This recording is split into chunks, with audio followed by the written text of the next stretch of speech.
తిరుపతి జిల్లా నారావారిపల్లెలో చంద్రబాబు ఇంటి ముందు ఓ వృద్ధుడు ఆత్మహత్యా యత్నం చేసుకున్నాడు. ఏడాది క్రితమే నారావారిపల్లెలో చంద్రబాబు లోకేష్లను కలిశాడు ఈ వృద్ధుడు. తన భూ సమస్యపై అప్పట్లోనే చంద్రబాబు లోకేష్లకు అర్జీ ఇచ్చారు. గోవిందరెడ్డి ఏడాది అవుతున్నా తనకు న్యాయం జరగలేదనే మనస్తాపం చెంది ఆత్మహత్యా యత్నం చేసుకున్నాడు. వృద్ధుడి పరిస్థితి విషమంగా ఉండటంతో తిరుపతి రుయా హాస్పిటల్ నుంచి స్విమ్స్ ఎమర్జెన్సీకి తరలించారు.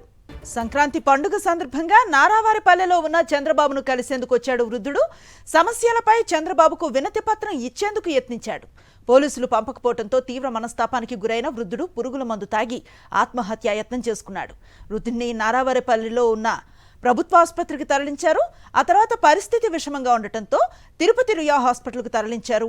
అక్కడి నుంచి ఇప్పుడు స్విమ్స్ కు అంబులెన్స్ లో తరలించారు.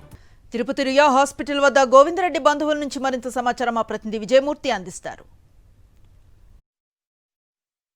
ఆంధ్రప్రదేశ్ రాష్ట్ర ముఖ్యమంత్రి నారా చంద్రబాబు నాయుడు స్వగ్రామైనటువంటి నారావారిపల్లిలో సంక్రాంతి వేడుకలకు వచ్చిన సమయంలో తమ యొక్క సమస్యలు చెప్పుకోవడానికి వచ్చినటువంటి ఒక బాధితుడు ఎవరైతే గోవిందరెడ్డి ఉన్నారో, చిత్తూరు జిల్లా పెద్దపంజాని మండలం నగిరేపల్లికి చెందినటువంటి గోవిందరెడ్డి ఆత్మహత్యాయత్నానికి గల కారణాలేంటి అనే విషయాలు తెలుసుకోవడానికి మనతో అతని సమీప బంధువు రెడ్డప్పరెడ్డి మనకు అందుబాటులో ఉన్నారు. అసలు ఎందుకు గోవిందరెడ్డి గారు ఆత్మహత్యాయత్నానికి పాల్పడ్డారు, అసలు సమస్య ఏంటి?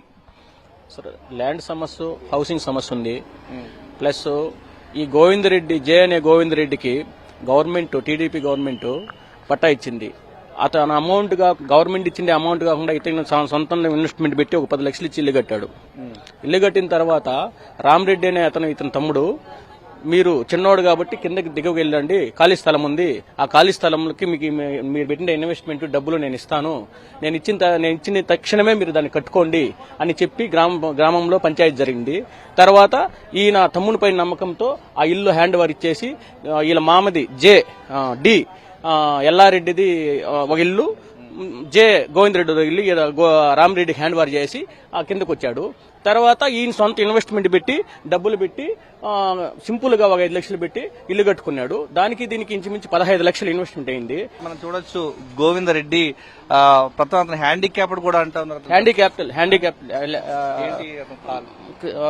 లెఫ్ట్ హ్యాండ్ హ్యాండిక్యాప్డ్ లో పరిస్థితి అయితే ఇంచుమించుగా అన్ని డాక్యుమెంట్స్ ఉండి, ఇల్లు పట్టా ఉండి, అన్ని ఉండి కూడా కలెక్టర్ గారి పోయి విషయం అంతా చెప్తే తర్వాత నేను ఎంఆర్ఓ గారికి రెఫర్ చేస్తాను, ఎంఆర్ఓ మీకు న్యాయం చేస్తానన్నాడు. గత 4 years ఇంకా వైఎస్ఆర్సీపీలో ఉన్నప్పుడు 4 years ఇంకా ఇదే తంత్రం జరుగుతూ ఉంది. తర్వాత లాస్ట్ ఇయర్ 2025 జనవరి 13, 14 మన ముఖ్యమంత్రి గారు స్వగ్రామంకి వస్తే ఆడ న్యాయం చేయాలనేసి అక్కడికి పోయాము. లోకేష్ బాబు గారితో మాట్లాడాము, సీఎం గారితో మాట్లాడాము, మీకు న్యాయం చేస్తున్నారు. ఏమీ న్యాయం జరగలేదు. ప్లస్ మళ్ళీకే 2026 జనవరి 13, 14 సీఎం గారు సంక్రాంతి వేడుకలకు వచ్చింటే అక్కడికి పోయాము.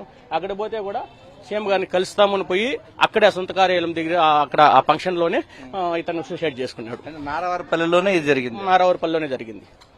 పక్క మాకు పురుగుల మందు, మాకు చట్టబద్దమైనటువంటి చర్యలు తీసుకొని అతని కుటుంబానికి న్యాయం చేయాల్సిందిగా కోరుతున్నాను.